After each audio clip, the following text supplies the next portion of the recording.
السلام الله عليكم، معكم دينار جزائري.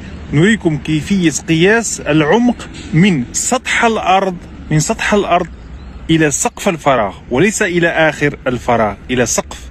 يعني إذا كان هذا هو الفراغ، هذه بداية الفراغ وهذه نهايته، فهو يقيس لك من سقف، من هنا، من سقف إلى سطح الأرض. كيف نقيس الفراغ من سطح الأرض إلى سقف الفراغ؟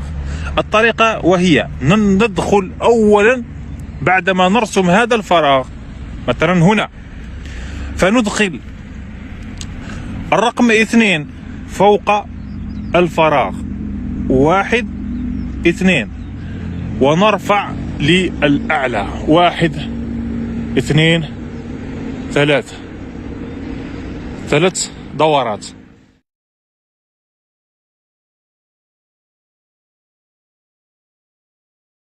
يعني أولا نرسم الفراغ، ندخل في منتصف الفراغ وندخل الرقم 2 1 2، نرفع مباشرة، ندفع مباشرة السيخ أمامنا هكذا، يدور 3 دورات، بكل دورة واحدة ماذا يساوي؟ 1 متر. يعني من سطح الأرض، النتيجة من سطح الأرض إلى بداية الفراغ، يعني إلى سطح الفراغ، يعني إلى سقف الفراغ، موجود ردم بالتربة بعمق 3 متر. ثم ندخل في الفراغ. هذه هي طريقة قياس من سطح الأرض إلى سقف الفراغ. ندخل الضربتين 2 1 2، نرفع مباشرة إلى مستوى الرأس 1 2 3، أي أن ما بين سطح الأرض وبداية هذا الفراغ أي سقف الفراغ هو 3 متر. الفراغ من سطح الأرض إلى آخر الفراغ، إلى آخر الهدف. فماذا نفعل؟ نضرب ضربة واحدة فقط، واحدة، ثم نرفع للرأس 1 2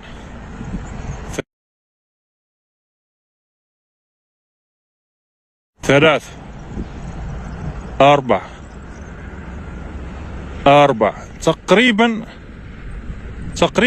تقريبا 5، يعني 4 وقليل، 4 ونصف، 4 دورات ونصف.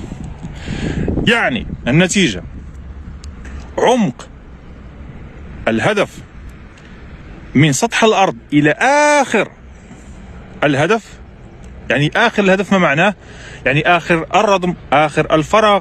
المهم العمل البشري من سطح الأرض إلى آخر العمل البشري تحت، يعني آخر الفراغ، قاع الفراغ، هو 4 أمتار وقليل، بكل دورة متر. هذا للبحث عن آخر الفراغ ندخل ضربة واحدة فوق الهدف.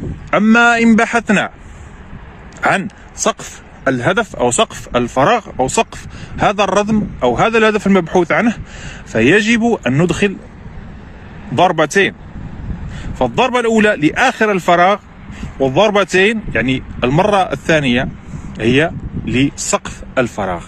الآن بعدما حددنا أن سقف الفراغ من سطح الأرض إلى سقف الفراغ حددناها ب3 متر، ومن سطح الأرض إلى آخر الفراغ 4 متر ونصف وقليل، يعني تقريبا 5. فما هو التجويف داخل هذا الفراغ؟ هو ما بين 3 و4 ونصف إلى 5، بمعنى متر وقليل. هذا هو الفراغ المحدد في هذا المقطع. والسلام عليكم ورحمة الله وبركاته.